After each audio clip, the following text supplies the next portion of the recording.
saat awal-awal saya masuk Poltek Pos Bandung tahun 2004 itu Pak, itu di Sarijadi itu benar-benar dingin, sangat dingin.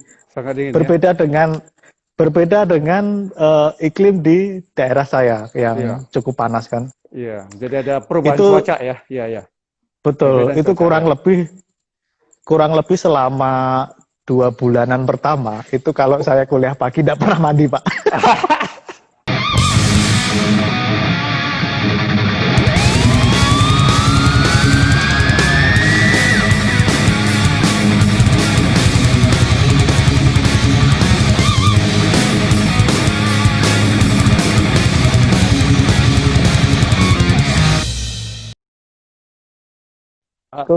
Waalaikumsalam warahmatullahi wabarakatuh. Oke. Siap. Selamat malam. Selamat malam ya Pak. Let's start this program ya Pak ya. Kita mulai ya. Oke, ready, rolling. Iya. Assalamualaikum warahmatullahi wabarakatuh. Selamat malam, salam sejahtera untuk kita semua. How about all of you, sobat-sobat Poltek Pos. I hope all of you feeling well ya this night. Oke. Gimana nih kabarnya Pak Chandra? Pak Chandra nih kalau selamat malam bahasa Jepangnya Oyasu Minasai ya. Kalau Oyasu Minasai, Oyasumi itu lebih ke pengantar tidur Pak, selamat tidur. Oh, jadi kalau selamat malam selamat malam itu konbawa. Oh, konbawa. Oke, konbawa iya. Ya. Baik. Kenapa gitu? Karena Pak Chandra ini lama juga di Jepang ya, Pak Chandra ya. Oke. Iya, Pak. Pak Chandra ini posisi di mana nih, Pak? Ini masih di tempat kerjaan, Pak, di warehouse Basarnas. Basarnas. Di mana, Pak, lokasinya, Pak? Betul. Di mana? Di Pusdiklat, Pak. Di Balai Diklat, Basarnas, di Jonggol Sari. Jonggol ya, oke. Oke, sobat-sobat Poltek Pos. Jadi malam ini kita bersama Pak Chandra dalam program Poltek Pos menyapa alumni. Ya, program Poltek. Ya, boleh Pak disapa dulu ini. Teman-teman, sobat-sobat kita ada sekarang udah 76 orang. Oh ya. Jadi program Sapa Alumni ini maksudnya adalah bagaimana Poltek Pos ingin memperkenalkan alumni Poltek Pos yang sudah berkiprah lah di seluruh Nusantara atau ada juga mungkin yang berkiprah di luar negeri dalam rangka untuk membangun bangsa dan negara kita. Jadi hari ini edisi perdana Pak Chandra. Jadi kami memberikan kehormatan kepada Pak Chandra di edisi pertama untuk menjadi narasumber dalam Sapa Alumni, gitu. Baik, siap. Terima kasih. Siap. Sobat-sobat Poltek Pos, sebelum kita bincang-bincang lebih jauh dengan Pak Chandra nih, saya akan bacakan dulu nih, brief dulu sedikit tentang daftar riwayat hidup dari Pak Chandra ya. Oke. Ya Pak ya, sedikit aja Pak. Ya, sebenarnya ini panjang. Boleh. CV-nya. Saya baca yang penting-penting aja. Iya. Nama beliau adalah Chandra Kresna Rianto SE MPS MMTR. Nah, nanti kita tanya itu. Apa gelar MPS dan MTR itu? Beliau lahir di Grobogan 17 September 1986. Nah, saat ini tentu sekali sudah menikah. Punya putra berapa Pak? 2 atau 1 ya? Alhamdulillah 1 Pak. 1. Alhamdulillah punya putra 1. Saat ini beliau berkarir di Balai Diklat Basarnas di seksi sarana dan prasarana Diklat, yaitu jabatannya sebagai analis pengembang sarana dan prasarana Diklat. Oke. Betul. Jadi beliau ini pendidikannya alumni Poltek Pos, yaitu Prodi Logistik Bisnis D3, masuknya tahun 2007. Kemudian melanjutkan studinya di Manajemen Logistik dan Material S1 Sekolah Tinggi Manajemen Transport Trisakti Jakarta tahun 2011. Kemudian melanjutkan lagi studi nih di pasca sarjana, yaitu di Maritime Safety and Security Program Master Degree National Graduate Institute for Policy Studies di Tokyo, Japan Coast Guard Academy. Nah, itu karena itu tadi Pak Chandra, saya minta mengucapkan selamat malam tadi. Oke, dan pendidikan selanjutnya itu yaitu di manajemen logistik di Institut Transportasi Logistik tahun 2018. Berbagai macam pendidikan dan pelatihan banyak sekali beliau telah alami. Jadi berbagai macam pelatihan baik dalam maupun luar negeri. Banyak sekali nih kalau saya bacakan satu-satu. Nanti kita gali aja lebih jauh, termasuk pendidikan non teknis SAR, kemudian juga berbagai pengalaman mengajar nih Pak ya, instruktur SAR di Balai Diklat SAR dan berbagai macam instruktur, dan termasuk dosen di Politeknik Pos Indonesia ya Pak ya, dosen tidak tetap di Politeknik Pos Indonesia. Terima kasih Pak Chandra sudah membantu di Politeknik Pos Indonesia. Baik Pak Chandra, kita mulai untuk diskusi. Kita mulai dulu Pak Chandra, ini kan masuk ke Poltek Pos tahun 2007 ya Pak Chandra ya? Betul ya Pak ya? Izin Pak koreksi. Oh itu, izin koreksi, lulusnya? Jadi lulusnya Pak ya, saya masuk 2004, kemudian lulus di 2007. Oke, baik. Iya betul. Kemudian tentu sekali waktu Pak Chandra lulus SMA 2004 itu kan ada banyak perguruan tinggi ya, tentu sekali pilihannya. Betul. Kenapa kok tertarik dengan Poltek Pos ya Pak Chandra waktu itu? Karena sebelumnya Pak, dari SD itu saya hobi nulis Pak, hobi kirim surat juga, tapi dulu kirim suratnya request ke radio Pak. Jadi kalau radio kan zaman dulu kan telepon masih jarang juga Pak, zaman SD ya, itu kirimnya surat, kirim ke radio, nulis-nulis gitu kan. Terus melihat kegigihan bapak-bapak pos ini kan, saya salut nih kan. Zaman dulu juga kan, Mas, di tempat saya tuh masih ada yang nganter pakai sepeda Pak, pas saya SD itu. Iya. Wah, ya kan nih, selain pekerjaannya yang mulia mengantarkan pesan gitu kan. Nah, bapak-bapak ini juga banyak pahalanya lah gitu kan. Kalau menurut saya, karena ini kan sebuah amanah Pak, sebuah amanah. Mengirimkan pesan, gimana caranya itu sampai pesan itu utuh ke alamat yang dituju. Wow, jadi tertariknya kan dari situ Pak ya, jadi dari bagaimana bakti dari orang-orang di PT Pos mengabdi ke masyarakat ya Pak. Kalau ke Politeknik Posnya sendiri Pak, tertariknya gimana Pak? Tertariknya dapat informasi dari mana waktu itu Pak Chandra? Ya pas itu kebetulan karena saya nanya-nanya.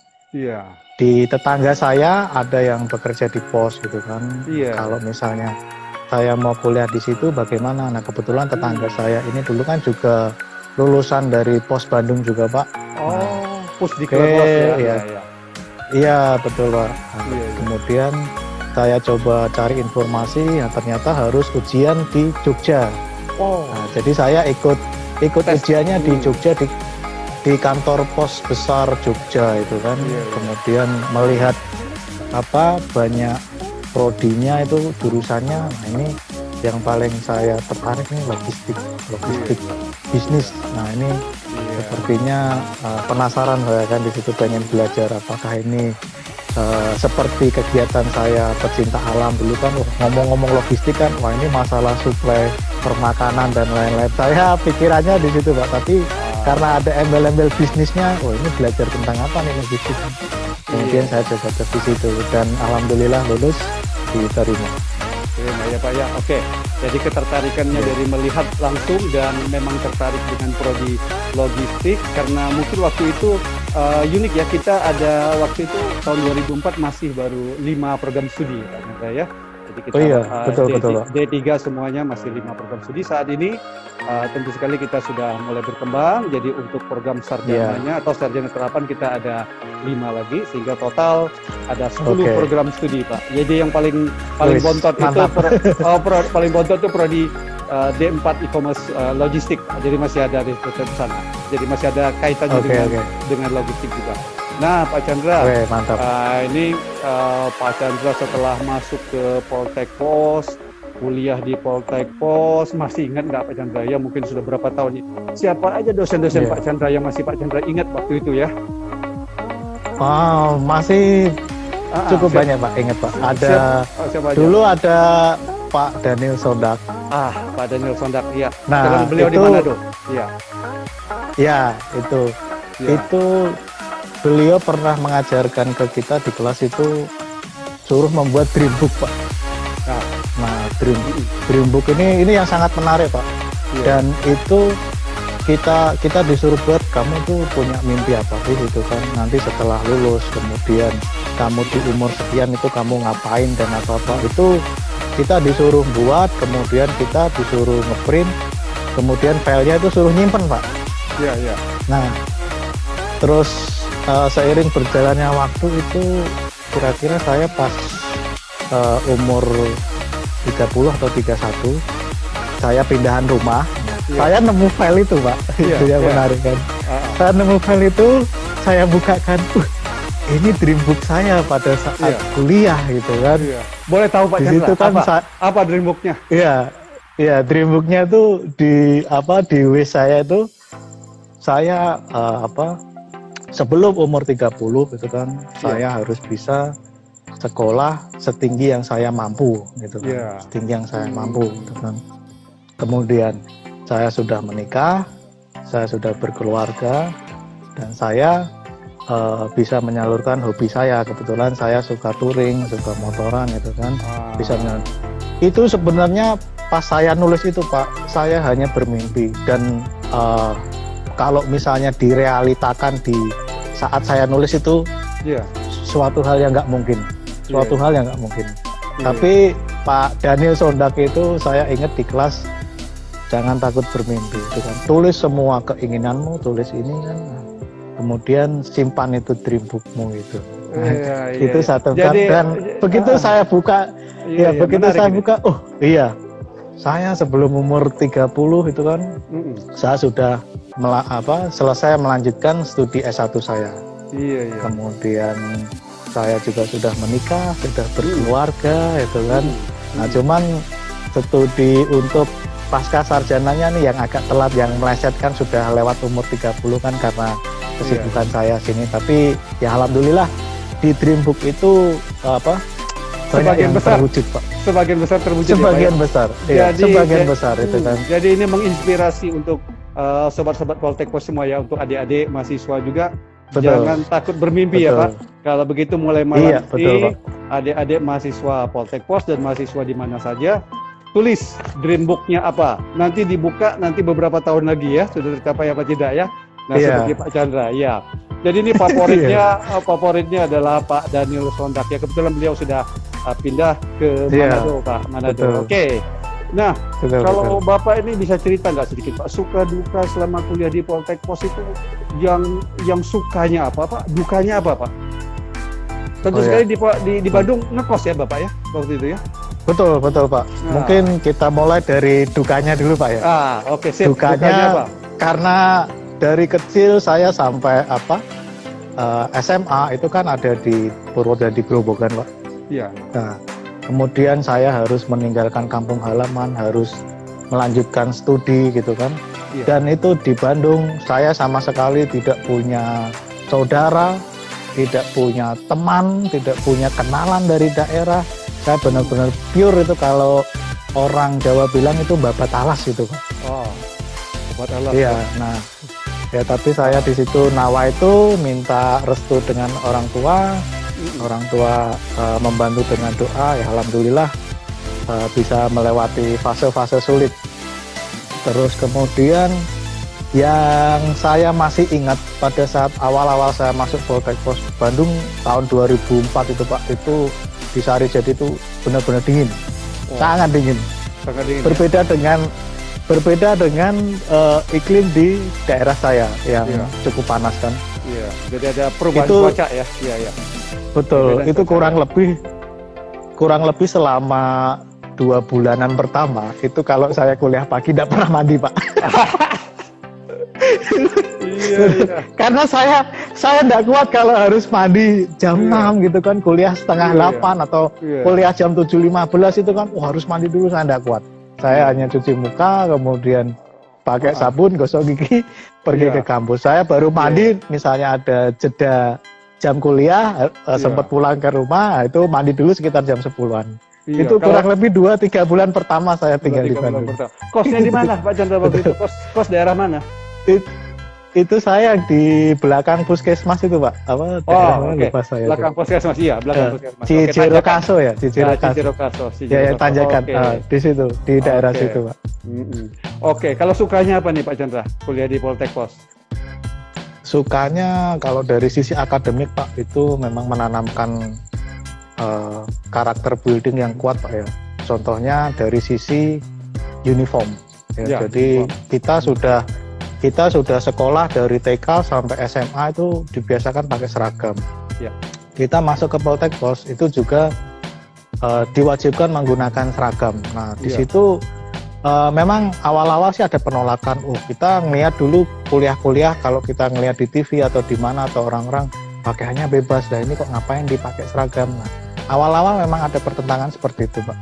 Tapi lama-kelamaan kita tahu maksud dan tujuannya kampus itu kenapa kamu harus memakai seragam. Nah itu saya rasakan setelah lulus dari Poltek Pos Pak. Itu kebiasaan kita rapi, kemudian kebiasaan kita disiplin. Nah itu sangat membantu performa dan kepercayaan diri di lingkungan kerja. Iya. Dan sampai sekarang pun saya pakai seragam terus. Oren Iya. lagi sama. Oh, sama Pak ya. Kebetulan sama-sama orang berarti jodoh dari sejak Iya, kuliah betul. sampai kerja. Seragamnya keren Pak, Basarnas ya Pak ya. Oke Pak. Pak masih ingat siapa pembimbing tugas akhirnya dulu Pak? Pembimbing tugas akhirnya siapa? Masih ingat Pak? Jadi Siapa, pembimbing saya dulu Pak Dodi. Pak Dodi. Salam dulu Pak. Pak Dodi mungkin Iya. lihat ini. Iya. Halo Ya, Pak halo Dodi. Pak Dodi. Selamat Ya, malam. Selamat malam. Pak Dodi sekarang Jadi- Wakil Direktur 1 Pak, beliau. Oh iya, satu mantap mengenai Pak bidang Dodi. akademik ya. Iya, itu dosen pembimbing saya Masih yang ingat topiknya membantu tentang apa saya. Pak? Topiknya tentang apa dulu? Oh, masih Pak. Dulu saya mengambil tugas akhirnya karena, nah ini yang salah satu keunggulan dari Poltek Pos. Iya. Jadi kita tugas akhir kalau saya bandingkan dengan teman-teman saya yang selevel ya, sekolah selevel D3 itu dia tugas akhir hanya sebatas seperti laporan PKL Pak. Nah, di Poltek Pos itu diwajibkan menggunakan analisis, menggunakan metode. Nah, di saat itu saya mengerjakan itu tentang kepuasan pelayanan pelanggan. Iya. Kemudian metodenya menggunakan metode QFD, Quality Function Deployment. Itu Iya. saya kerjakan dengan menggunakan sampel dan protap tahapan-tahapannya itu Pak Dodi Di mana, Pak? Di mana, sangat Pak? membantu. Objeknya di mana Pak? Objeknya di mana waktu itu? Objeknya saya dulu di perusahaan kurir servis Pak, Oke. di daerah Buah Batu. Iya, kita analisis di situ menggunakan metode itu dan seangkatan saya yang menggunakan metode itu setahu saya hanya 2 orang. Iya. Itu Jadi metode Dan baru itu- waktu itu ya. Iya. betul. Dan di itu tempat, iya. betul. Dan itu sangat bermanfaat sekali ketika saya melanjutkan kuliah S1. Jadi pada saat mengerjakan skripsi, loh kok kayak gini ya skripsi ini kan saya sudah pernah ngerjakan di level TA saya gitu kan. Iya. Artinya sangat terbantu kan.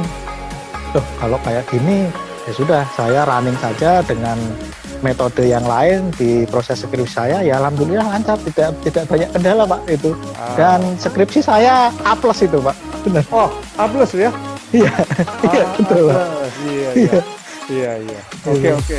A+. Oke.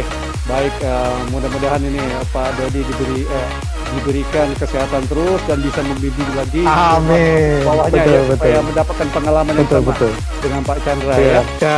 Dan itu pengalaman saya pada saat presentasi tugas akhir itu kan zaman dulu belum multimedia seperti sekarang Pak ya. Itu menggunakan OHP kan. Nah, Iya. pada saat kita mau presentasi itu malam itu harus fotokopi dulu apa bahan presentasinya kita fotokopi yang di depan puskesmas itu yang Iya. di Iya. kertas bening itu kan. Ah, kertas bening. Disiapkan itu wah semalaman. Nah sedangkan TA saya itu kan banyak Pak. Saya Iya. harus ngeringkes dulu mana nih yang harus saya sampaikan itu kan. Iya. Sampai saya ingat sekitar jam 10:30 malam itu fotokopi arsip-arsip untuk persiapan presentasi itu. Iya, jadi stresnya mempersiapkan materi dan juga besok mau sidang Betul. gitu Pak ya, jadi 2 kali stresnya. Berbeda dengan sekarang memang sudah multimedia jadi sudah lebih sekarang lebih mudah. sudah Lebih multimedia sudah ini. Jadi Pak Chandra lulus tahun 2011 ya mungkin IPK-nya berapa 2007 Pak. Sorry 2007. 2007. 2007 betul. 2007 sorry. Iya. Boleh tahu Pak IPK-nya berapa Pak waktu itu Pak? IPK-nya 3, sekian gitu. 3, Mantap. 2 atau lupa. Iya. Memang waktu itu juga ada tawaran ya, kita memang ada selalu setiap tahunnya lulusan direkrut di PT Pos Indonesia, tapi tidak semua lulusan Betul. juga berminat untuk masuk ke sana begitu Pak ya, karena mungkin ada tawaran-tawaran di perusahaan lain.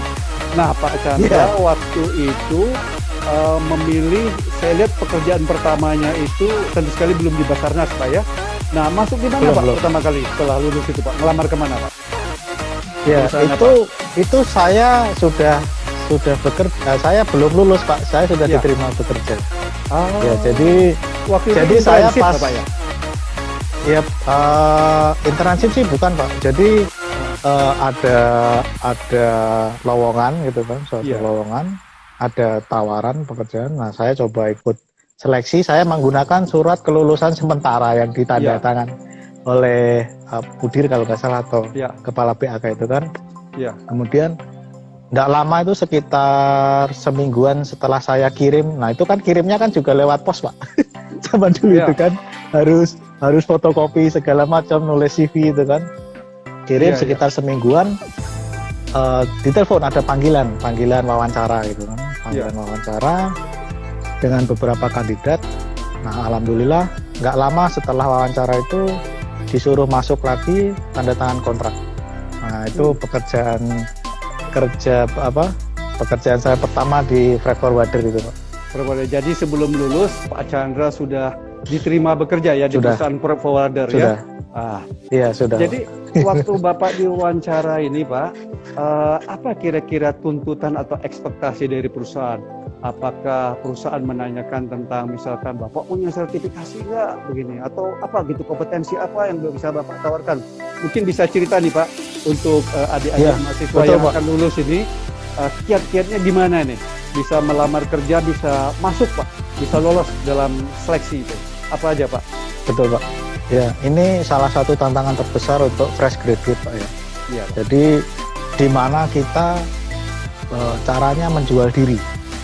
Menjual diri dengan dari background akademik kita, dari lingkungan pendidikan asal kita, kemudian dari sertifikasi dan kompetensi yang dimiliki. Nah kebetulan pas itu Poltek Pos mengadakan diklat PPJK Pak, yang disubsidi oleh kampus, saya ingat benar. Itu kan kalau kita ikut sendiri Pak, itu kan mahal banget Pak. Mahal. Iya. Alhamdulillah kampus dulu support, kemudian saya ikut hanya bayar setengahnya kalau nggak salah. Itu kan sangat terbantu. Kemudian ikut diklat PPJK itu sekitar 1 bulan atau 3 minggu, terus tes. Nah alhamdulillah lulus juga. Nah itu modal yang sangat berarti bagi saya dulu pada saat melamar kerja pertama, selain sertifikat yang lain ya, seperti sertifikat ekspor impor, kemudian pelatihan SIM logistik dan sejenisnya. Nah dari situ si tempat saya yang bekerja itu dia menginterview, kamu punya kemampuan apa sih gitu kan, karena kamu juga baru lulus, belum pernah bekerja gitu kan. Nah di situ saya benar-benar tutup mata masalah gaji. Saya sudah niat kan, berapapun gajinya, niat saya itu belajar gitu kan, karena memang ini dunia kerja, dunia baru yang harus saya lalui, bukan saya lompati gitu kan. Akhirnya di situ saya belajar. Kalau dihitung-hitung gajinya mungkin pas saat itu Pak, ngekos saja kan saya pindah itu ngekosnya setelah lulus dari Sarijadi, saya pindah ke daerah Buah Batu. Itu ngekosnya sebulan itu saat itu 350.000 kalau nggak salah. Nah itu gaji pertama saya itu 1.100.000. Kemudian gaji pertama saya itu pun juga saya kirim ke orang tua saya ya kan, sebagai bukti ini keringat saya gitu kan, ini atas doa orang tua, ini saya coba untuk survive, untuk merantau di sini, minta doanya lagi ya, ini khususnya untuk mama saya, mama ini gaji pertama saya, pertama kali saya lulus saya bekerja, ini gajinya gitu kan. Oh ya, kalau dibilang butuh nggak butuh ya orang tua sebenarnya nggak butuh kan, tapi kan apa ya, saya punya kepuasan tersendiri gitu Pak, dari hasil apa, keringat, hasil kerja sendiri, kita bisa memberikan sesuatu ke orang tua yang mungkin sudah memberikan banyak support, banyak apa, secara baik secara langsung maupun tidak langsung selama saya kuliah. Nah itu ada apa ya, perasaan sedikit kepuasan batin itu Pak. Iya. Nah itu tuh adik-adik mahasiswa dengerin tuh kata Pak Chandra. Nanti mudah-mudahan adik-adik mahasiswa gaji pertamanya bisa diberikan ke orang tua ya, sebagai baktinya selama ini sudah dibantu orang tua. Betul. Saat pertama, memang orang tua nggak butuh ya Pak, cuman ini adalah rasa kebanggaan begitu Pak ya. Pak ngomong-ngomong tadi, betul Pak di situ. Ngomong-ngomong tentang PPJK itu Pak, tadi ini mungkin betul. Sekarang sudah tidak ada lagi kita Pak sertifikasi PPJK. Jadi PPJK itu saya memproposnya waktu saya Kaprodi. Dulu saya Kaprodi D3 Logistik Pak. Jadi saya bekerja sama dengan Bea Cukai. Nah di pusat pelatihan Bea Cukai, kemudian melakukan negosiasi sehingga bisa dilakukan di kampus, sehingga harganya bisa lebih murah waktu itu. Nah alhamdulillah. Memang sekarang alhamdulillah. Ya, agak lebih mahal sehingga dan kita fokus sekarang ke sertifikasi dari BNSP gitu Pak. Nah Pak Chandra berapa lama itu? Berapa lama kerja di Freight Forwarding? Setelah itu kelihatannya Pak Chandra pindah karir lagi ke tempat lainnya itu. Ya betul. Jadi saya di Freight Forwarding kurang lebih 1 tahun. Nah sebelum kontrak saya habis, kurang lebih 2 atau 3 bulan sebelum kontrak saya habis, pimpinan saya, manajer saya menawarkan saya kan di perusahaan, di kantor di Jakarta gitu kan, itu membutuhkan tim, membutuhkan tambahan pegawai, tenaga itu kan. Kalau kamu, saya pindah ke Jakarta siap nggak gitu kan? Oh, saya bentar Pak, kasih waktu saya 3 hari saya gitu kan, karena ya hidup saya kan sudah di Bandung Pak ya. Hidup saya sudah di Bandung, sudah nyaman, teman-teman juga banyak. Harus ke Jakarta. Di Jakarta pun kan saya masih blank pas itu Pak. Blank, nggak tahu Jakarta seperti apa itu kan. Akhirnya niat saya belajar, saya dipindah ke Jakarta kan. Nah, pas di Jakarta itu tantangannya semakin besar, tapi saya kan bekerja di lapangan pas itu, di ekspor impor, di forwarder. Banyak pengalaman, banyak teman, nambah teman juga. Mulai dari pahit-pahit sampai manis-manisnya Pelabuhan Tanjung Priok saya rasakan. Berapa tahun Pak? Berapa tahun di Jakarta itu? Berapa tahun? Itu saya tahun 2008 saya pindah ke Jakarta itu. 2008. Kemudian saat saya kerja di forwarder itu, ada tawaran dari shipping line, dari pelayaran. Itu saya nggak ngelamar Pak. Jadi kalau di bahasa dunia profesional, saya dibajak ceritanya kan, karena saya iya karena saya punya lisensi PPJK, kemudian saya menguasai ekspor impor di situ. Nah ditawari, kamu mau nggak kerja di kantor saya? Kalau mau nanti saya sampaikan, saya minta CV-mu, saya sampaikan ke HRD, kamu rekomendasi dari saya gitu kan. Oh ya, disitulah kita punya nilai jual Pak. Nah itu saya pertama kali melakukan negosiasi, khususnya negosiasi gaji itu di situ. Nah, saya mikirnya saya kalau diterima ya saya pindah ke situ, kalau enggak ya di perusahaan lama pun ya alhamdulillah saya bisa survive dan kondisinya aman gitu kan, nggak mengancam gitu kan. Tapi saya nyebut nominal, saya mau ke situ dengan gaji sekian. 1 hari besoknya itu langsung ACC saya dipanggil, kamu siap kerja di sini, kapan mulai? sudah bisa bergening Pak ya, waktu yang pertama menerima aja Pak ya, waktu pertama terima aja gitu kan. Nah yang Pak, kedua ini kita punya nilai jual. Tapi Pak memang rata-rata Pak ya, saya dengar di dunia logistik itu ya, artinya expert di bidang logistik atau praktisi bidang logistik itu memang waktu itu memang masih kurang ya, sampai saat ini juga kurang. Jadi biasanya kalau mereka sudah kerja di suatu tempat, biasanya dibajak atau di-hijack oleh perusahaan-perusahaan lain. Betul nggak begitu Pak Chandra? Betul Pak, itu karakteristik dari dunia transportasi khususnya logistik itu perusahaannya seperti itu Pak. Jadi mereka terus develop bagaimana inovasi, khususnya kan ini kan tentang waktu Pak. Kita main waktu, kita ngasih jasa, kita jual jasa, gimana orang trust gitu kan. Nah, untuk membangun orang bisa trust itu kan harus ada sistem yang bekerja efektif Pak. Nah, sistem ini kalau diisi dengan orang-orang yang kompeten di bidang logistik, nah itu perusahaan akan naik brandnya. Jadi pelanggannya puas, dia akan continue menggunakan jasanya. Nah, di situ biasanya logistik expert itu dia punya nama dan punya spesialis sendiri. Contohnya misalnya, ini ada di perusahaan A, dia punya logistik expert namanya sebut saja Mawar gitu kan. Wah, si Mawar ini Pak Chandra, dia jago banget. Sebentar Pak Chandra, kalau Pak Chandra masih ingat nggak? Ini ada dosen Poltek namanya Bu Angga, dan Bu Angga masih kenal nggak sama Bu Angga? Sama Bu Hesti? Hesti atau Angga? Bu Angga. Ini lulusan dari Poltek Pos, kemudian jadi dosen di Poltek Pos. Nah, ini nyapa Pak Chandra juga ini, mungkin kenal waktu sesama mahasiswa. Bu Angga, kakak kelasku Pak. Kakak kelas. Kakak kelas. Kakak adik kelas.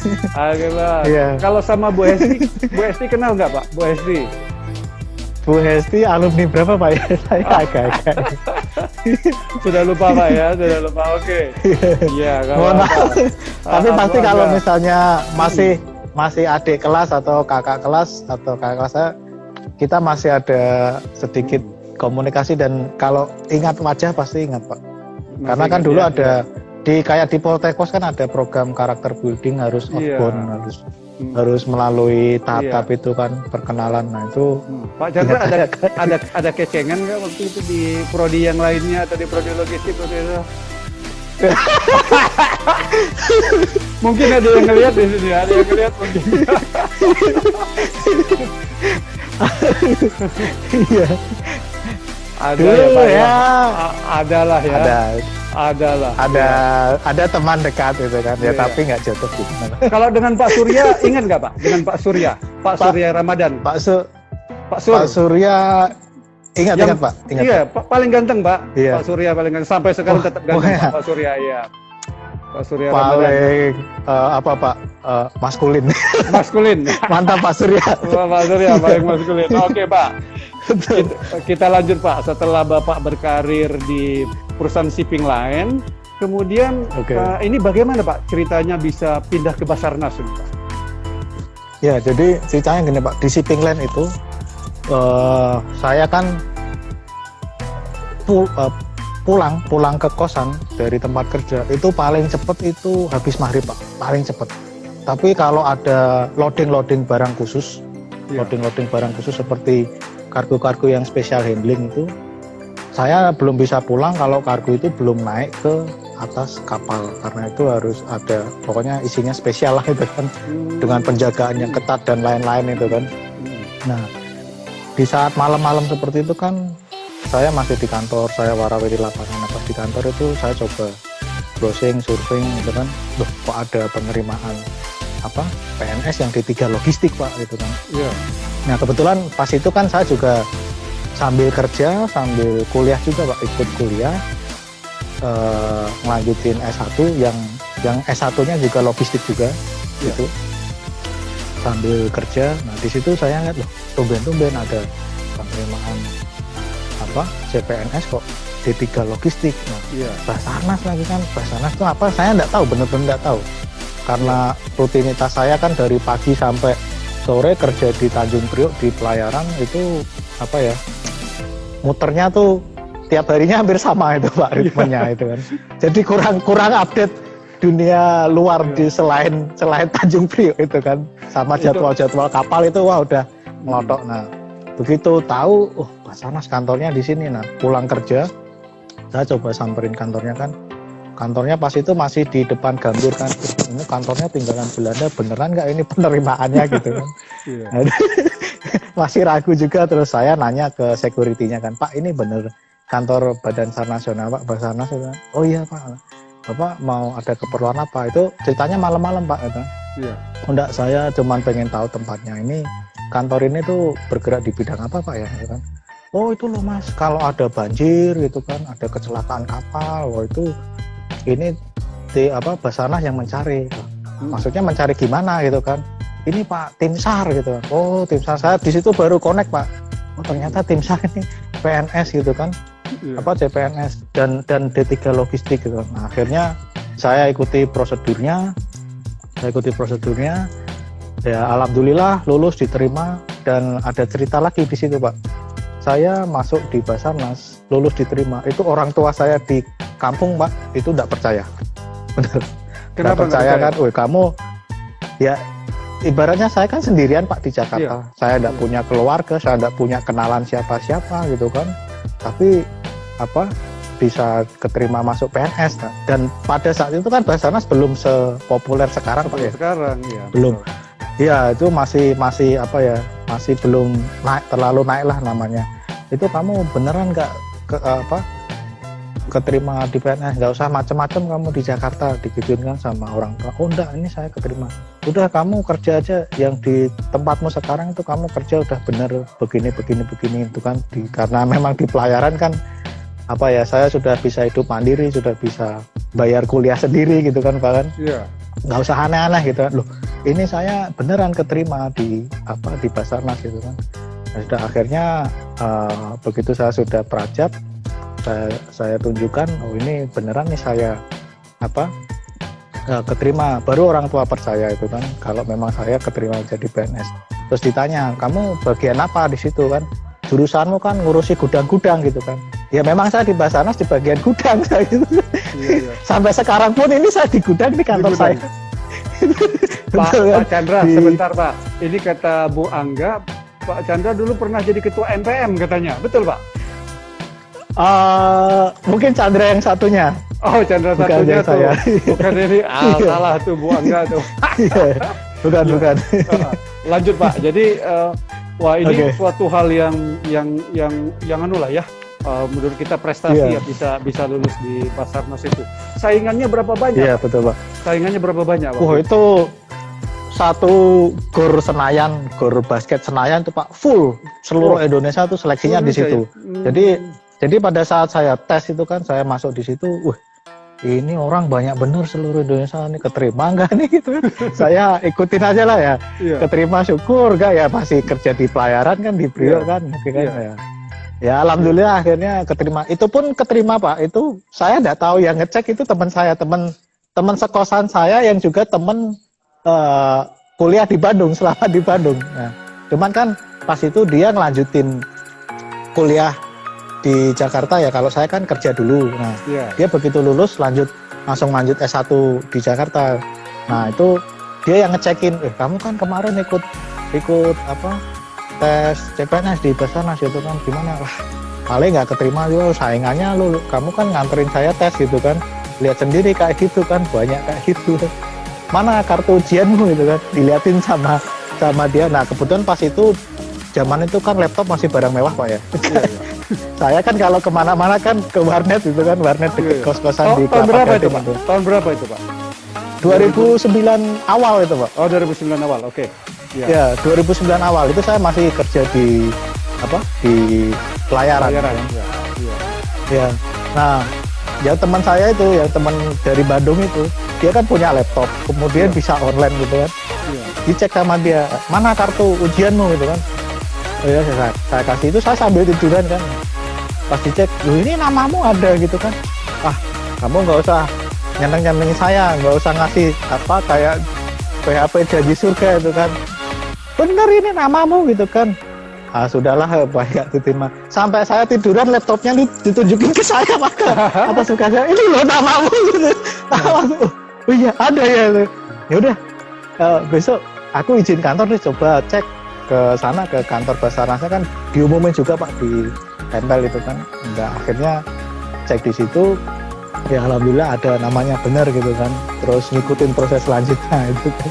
Administrasi, tes kesehatan dan lain-lain. Jadi ada tahap-tahap lainnya Pak ya. Sampai wawancara ada Pak, wawancara ada ya. Ya alhamdulillah. Jadi mulai aktif bekerja tahun 2009 ya di Basarnas Pak ya. Ya, 2009 akhir itu masuk di Basarnas. Kemudian saya resign dari pelayaran. Tapi di situ masih kontak aktif lah dengan teman-teman sesama forwarder, shipping line dan lain-lain kan. Iya. Selain di kerja kan kita masih sering nongkrong gitu kan, sharing-sharing gitu kan.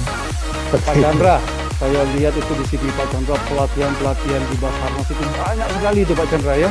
Nah, dia boleh disebutkan Pak pelatihan yang paling berkesan lah, beberapa pelatihan berkesan itu apa aja Pak? Pelatihan yang berkesan kalau di Basarnas kan ada tahap pelatihannya Pak untuk diklat internalnya. Iya betul. Jadi ada diklat tingkat dasar, lanjutan, spesialis gitu kan. Nah sebelum ke tingkat lanjutan itu harus lulus diklat tingkat dasar. Nah, setelah saya lulus diklat tingkat dasar, ikut berbagai diklat lanjutan. Nah kebetulan saya pas itu dapat kesempatan pendidikan heli rescue, helikopter rescue kan. Yeah. Nah di situ mungkin passion saya spesialisasinya di situ, akhirnya sampai ke spesialis untuk instruktur heli atau SAR udara gitu kan. Iya. Jadi itu yang paling berkesan. Jadi sebenarnya Pak ini untuk gambaran kita ya, Basarnas itu kerjanya apa sih Pak? Ngapain aja Pak? Ruang lingkup kerjaannya Pak? Ruang lingkup pekerjaannya kan Indonesia itu semenjak masuk menjadi anggota IMO dan ICAO, International Maritime Organization dan International Civil Organization itu dia menyatakan kalau suatu negara itu tidak memiliki institusi yang memberikan pelayanan SAR, negara tersebut dianggap black area Pak. Artinya di negara itu tidak boleh dilalui transportasi kapal, transportasi pesawat dan sejenisnya yang berskala internasional. Nah disinilah Indonesia muncul dengan Basarnas memberikan pelayanan search and rescue untuk musibah pelayaran dan penerbangan. Awalnya itu dulu Pak, sejarahnya itu. Nah kemudian seiring berkembangnya institusi, dulu kan masih di bawah perhubungan. Nah di tahun 2007, 2008 itu mulai pisah, langsung berada di bawah presiden. Nah disitulah Basarnas mulai berkembang. Oke Pak. Nah jadi ini saya membaca CV juga dan pernah ngobrol dengan Pak Chandra. Waktu itu Bapak ada pendidikan dan sekolah lanjut ke Jepang nih. Ceritanya gimana Pak? Betul Pak.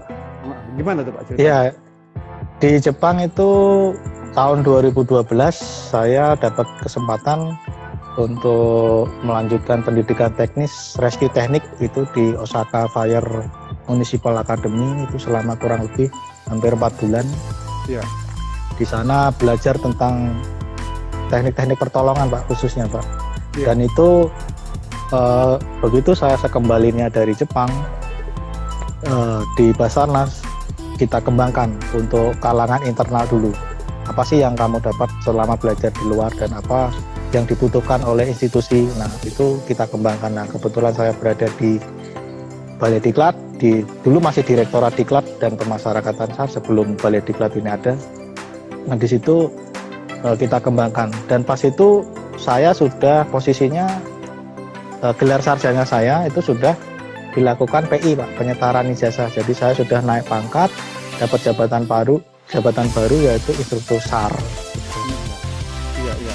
Nah, Pak Chandra cerita waktu itu, wah ini seleksinya saya berat Pak waktu itu cerita ya, karena bersaing dengan polisi, dengan tentara waktu itu ya. Jadi berapa orang Pak yang lolos Pak waktu itu? Jadi Bapak cerita ke saya. Kalau itu, ya itu yang pendidikan master Pak, yang S2 Pak. Iya, itu maksudnya pendidikan master yang di Jepang. Iya.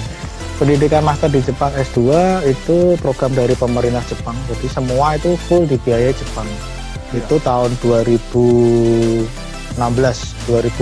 awal saya ikut seleksi. Nah, program ini disebar di 4 institusi. Ya, salah satunya Basarnas gitu kan. Basarnas, kemudian Kementerian Perhubungan, kemudian Bakamla, ada dari dari Polair. Nah, Iya. itu kalau tidak salah seleksi awal itu sekitar 13 orang. Nah, kemudian seleksinya itu 3 kali, mulai dari screening, kemudian wawancara, tes tertulis, dan lain-lain. Muncul di seleksi akhir itu sisa 3 orang. Iya. Sisa 3 orang. Begitu sudah wawancara, live interview dengan profesor-profesor yang ada di Jepang, wah, ini saya pun sudah pesimis kan, karena lawan-lawan saya seleksi ini dia jam terbangnya di luar negeri sudah banyak, Pak. saya kan masih sedikit kan, apalagi nih pendidikannya akademik ya, master ya, S2. Iya.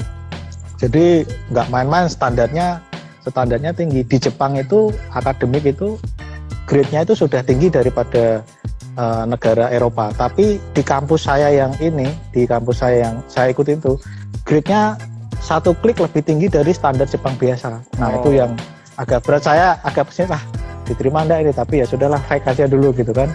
Ya alhamdulillah pas itu ditelepon dari pihak Jepang, sudah cek email belum? Please reply, dan cek gitu kan. Saya cek, ternyata letter of invitation itu kan, LOI kan, yang menyatakan saya diterima, saya harus melanjutkan proses administrasinya.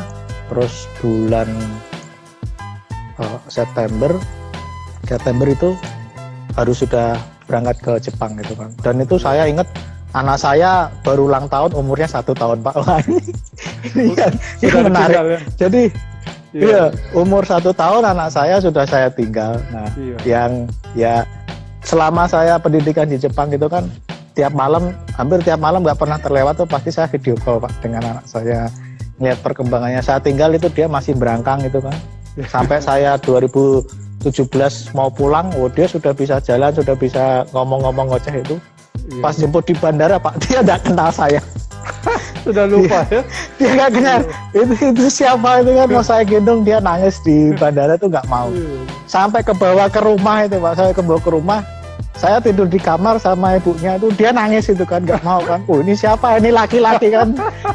Tidur sama mama saya itu. Jadi saya tidur di kursi depan TV itu pas itu kan. Gitu ya pengalaman. Terus akhirnya jadi, berapa lama, Pak? 2 tahun ada? 1 tahun setengah? Iya, sekitar 1 tahun setengah. 1 tahun setengah. Gimana, Pak, akhirnya, Pak? Iya. Ya alhamdulillah lulus di sana kan. Sampai yang khusus jurusan kita itu dipanggil oleh Perdana Menteri, Pak. Nah, itu suatu kebanggaan tersendiri. Saya bisa mewakili Indonesia itu kan, dan bisa membawa nama Basarnas, bertemu dengan Perdana Menteri Shinzo Abe. Itu pertama kalinya saya dipanggil oleh pemimpin negara sekelas Jepang itu, Pak. Nah, inilah saya yang bersyukur, dari Poltek Pos ini saya bisa melihat dunia. Gitu kan. Hebat, Pak Beba. Ya. Jadi itu adik-adik, untuk memotivasi adik-adik tuh. Jadi alumni Poltek Pos bisa berkiprah sampai ke luar negeri dan dapat penghargaan. Mudah-mudahan nanti adik-adik juga bisa demikian. Pak Chandra katanya punya gift ini, Pak ya. Punya gift, ada 2. Coba bisa ditunjukkan, Pak Chandra. Ini ada buff yang bisa digunakan untuk bandana, untuk masker. Nah, ini saya mau berikan ke adik-adik. Silakan untuk prosedur dan tata caranya saya kembalikan ke Bapak Direktur. Pak, tadi saya lihat ini yang banyak komennya dan hebat nih. Pertama, Bu Angga, Pak. Bu Angga. Jadi Bu Angga. Ini dosen Poltek Pos, Pak. Anggra ini, Bu Angga. Oke. Komennya banyak sekali dan bagus-bagus. Yang kedua adalah ini Laila Rizky ya. Jadi ada 2 orang. Satu Bu Angga yang dapat, yang kedua Laila Rizky. Nanti mohon kirim, kalau Bu Angga sudah tahu saya nomor teleponnya, tapi Laila Rizky mohon kirim nomor teleponnya dan alamatnya Oke. di IG Poltek Kostasi ID ya. Nanti kita akan kirim souvenirnya ke sana Oke. ya. Oke, kita lanjut lagi Pak Ya, Chandra. sip. Kita lanjut Oke. lagi Pak Chandra. Jadi Pak Chandra selama di Basarnas pernah ikut SAR yang apa Pak? Ini yang kejadian nasional yang besar Pak. Pernah di mana Pak? Oh ya. Pernah ikut. Terakhir kemarin di Gempa Palu Pak, di Sulawesi Tengah di situ. Iya, iya. Jadi setelah kejadian itu Jumat malam ya, kalau Jumat habis maghrib ya kejadiannya. Itu kami tim dari Jakarta, dari kantor pusat, dari Balai Diklat itu diperbantukan. Jadi langsung persiapan malam itu juga persiapan logistik. Kemudian disiapkan sampai jam 3 malam, kemudian digeser ke Halim untuk di loading ke Hercules. Itu kita langsung berangkat ke sana Pak. Pengalaman menarik apa Pak di sana? Pak Chandra mendapatkan pengalaman apa Pak yang menarik di Palu waktu itu? Yang menarik yang di Hotel Roa-Roa Pak, itu yang korban selamat yang malam-malam kita evakuasi itu, korban selamat pertama itu dari tim saya, tim kami itu mengeluarkan dari jam 7 malam baru bisa keluar itu sekitar jam 10.15 itu kita evakuasi. Nah begitu kita evakuasi, komandan lapangan saya menginstruksikan ke saya, Chan, gimana kamu sanggup untuk melanjutkan operasi gitu kan? Siap kayak gitu kan. Apa yang kamu butuhkan ya kan? Nah, untuk safety tim kami membutuhkan penerangan gitu kan. Nah, karena di situ memang listrik sedang down, kemudian penerangan terbatas. Nah, genset yang kita punya, lampu yang kita punya itu BBM-nya sudah habis Pak. Nah, kebetulan pas itu kan Pertamina, pom bensin segala macam kan di sana lagi ada chaos Pak ya. Di penjarahan segala macam termasuk BBM. Nah, itu kita kekurangan BBM untuk menghidupkan genset kita ya. Akhirnya untuk alasan safety, oke, kita evaluasi dulu, kita tarik ke posko, evaluasi untuk rencana hari esoknya itu kan. Dan alhamdulillah selamat itu sudah tertimbun ya hampir 24 jam, sekitar sudah 15 jaman itu dia tertimbun, bisa kita keluarkan dan selamat itu Pak. Alhamdulillah.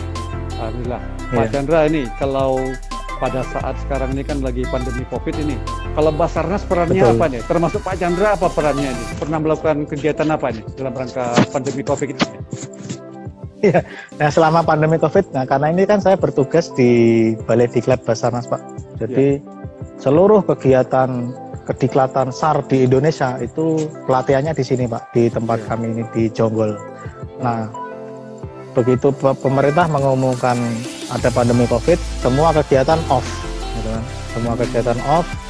Kemudian yang punya kualifikasi perawat medis, nah itu langsung diperbantukan ke Satgas COVID-19 di Rumah Sakit Kemayoran. Di situ ada dokter, ada perawat, semua perbantukan ke sana. Nah, untuk protokol dari Basarnas sendiri pada saat operasi lapangan di pandemi Covid ini, APD-nya yang biasa itu ditambah lagi APD ekstra untuk proteksi dari Covid ini, Pak. Oke, baik Pak Chandra. Jadi menurut Pak Chandra, kalau tantangan yang paling besar bekerja di Basarnas itu apa sih sebenarnya? Misinya apa itu Pak Chandra? Misinya kalau saya pribadi Pak itu kalau dalam operasi tugas di lapangan itu dapat panggilan tugas, saya merasa puas, merasa berhasil itu kalau korban itu dalam posisi hidup. Itu sudah kepuasannya tidak terukur, karena kalau saya bisa menyelamatkan nyawa dari korban itu, saya bisa kembalikan ke keluarganya, itu tidak ternilai bagi saya. Oke. Nah, kendala-kendala di lapangan kan banyak kalau itu. Nah, itu seni manajemen kepemimpinan di lapangan itu bisa kita aplikasikan dari akademik. Pak Chandra, kita punya waktu ini kurang lebih 5 menit lagi ya, karena ini jatah dari Instagram ini cuma 1 jam gak terasa. Nah sekarang saya pengen closing statement nih dari Pak Chandra. Yang pertama nih, bagaimana pesan Pak Chandra untuk adik-adik mahasiswa di Poltek Pos? Ini apa pesan Pak Chandra? Bagaimana supaya mereka itu bisa lulus tepat waktu dan sebagainya lah, dan studinya bisa bagus? Bagaimana tuh pesan Pak Chandra? Ya. Nah, pesan saya untuk adik-adik di Poltek Pos ya, ingat tujuan kuliah adik-adik itu di Poltek Pos apa goalnya? Goalnya adalah lulus wisuda dan menjadi kebanggaan dari orang tua atau keluarga di rumah. Nah, untuk bisa mewujudkan itu, fokus utamanya adalah selesaikan kuliah, gitu kan. Lain-lain selama kuliah itu adalah sampingan, bukan yang utama. Jadi selesaikan tepat waktu, tetap optimis, itu masa depan ada di tangan adik-adik semua. Iya. Seperti itu. Oke, Pak. Ini Pak, tolong berikan saran Pak untuk Poltek Pos ini Pak. Apa yang sudah bagus saat ini yang perlu dipertahankan dan apa yang perlu ditingkatkan dari Poltek Pos Pak? Ya, baik, untuk yang sudah bagus Pak di Poltek Pos, nah itu selama saya mengajar di Poltek Pos juga kan saya melihat tentang kedisiplinan, kerapian adik-adik, nah itu yang harus dijaga ya. Kemudian attitude-nya juga bagaimana kalau ketemu dengan dosen, nah itu yang perlu dijaga. Nah yang perlu ditingkatkan mungkin dari sisi akademik komunikasi Pak. Jadi sebagai pengalaman saya pada saat kuliah di Jepang itu kan saya bimbingan dengan profesor, konsultasi tesis dengan profesor itu tidak harus ketemu. Nah kalau di sini kan ya saya kan menyelesaikan S2 juga di sini kan kadang kan mengharuskan pendamping kita atau profesor atau dosen kita kan bikin janji ketemu dulu. Nah itu di sana sudah kita kembangkan, sudah dikembangkan oleh Jepang. Jadi pada saat saya di Hiroshima, profesor ada di Tokyo, kita tetap bisa sharing konsultasi masalah tesis, masalah perbaikan itu menggunakan telekonferensi webcam ya, dengan janjian dulu. Oke, nanti kita standby di jam break jam sekian sampai sekian. Nanti pembahasannya seperti ini, kendalamu di mana, masalahmu apa, silahkan ceritakan gitu kan. Nanti profesor di situ akan ngasih solusi-solusi, kemudian bantu nyari referensi, bantu masuk ke e-library dari berbagai university di seluruh dunia. Nah itu profesor di Jepang dia kan punya akses di situ Pak. Nah mungkin dosen-dosen di Poltek Pos itu perlu ditingkatkan seperti itu juga Pak. Bisa mengakses ke ya minimal kampus se-Indonesia itu bisa kita akses e-library-nya gitu Pak. Karena itu berkaitan dengan referensi jurnal dan lain-lain. Waduh, terima kasih sekali nih Pak masukannya untuk Poltek Pos Pak. Memang saat ini kita juga sudah mulai bimbingan online karena memang terpaksa ya sekarang jadi kepepet. Jadi bimbingan kuliah juga secara online Pak. Tapi memang belum optimal Pak ya. Pak ini Pak sekarang terakhir Pak, ini pesan terakhir. Bagaimana harapan Bapak terhadap lulusan Poltek Pos? Apa saja kompetensi yang perlu dimiliki oleh mereka Pak? Ya. Tingkatkan kompetensinya sesuai dengan jalurnya. Nah, kalau bisa linear. Seperti saya linear, Pak. Jadi saya D3 saya logistik, S1 saya logistik, S2 saya logistik, dan kebetulan S2 satunya lagi maritim. Nah, itu sebagai motivasi adik-adik supaya bisa optimis, bisa profesional di bidangnya. Ya, profesional di bidangnya itu tempatnya di mana saja. Itu kalau yang namanya skill, punya kemampuan, adik-adik bisa menjual diri dengan mudah. Iya, alhamdulillah. Kalau begitu terima kasih Pak nasihatnya. Jadi sobat-sobat Poltek Pos, mahasiswa Poltek Pos, sudah dengar tadi apa yang disampaikan oleh Pak Chandra. Jadi malam ini kita mendapatkan suatu insight baru ya dari Pak Chandra mulai sejak kuliah sampai berkarir di Basarnas dan pesan-pesan untuk pengembangan Poltek Pos. Jadi terima kasih sekali Pak Chandra ya. Sehat selalu Pak Chandra, sukses, dan jangan lupa terus Pak membantu Poltek Pos Pak, karena Pak Chandra juga adalah salah satu dosen di Poltek Pos. Jadi kita nanti tetap ingin Pak Chandra membantu memberikan pembelajaran di Poltek Pos. Jadi saya infokan Pak Chandra itu ngajar di Poltek Pos bawa peralatan Pak ya, peralatan praktek sendiri. Apa yang Bapak bawa kemarin Pak, peralatan dari kantor Bapak Pak? Ya, karena kebetulan saya ngajar Digi Dangerous Good. Nah, itu kan dibutuhkan alat-alat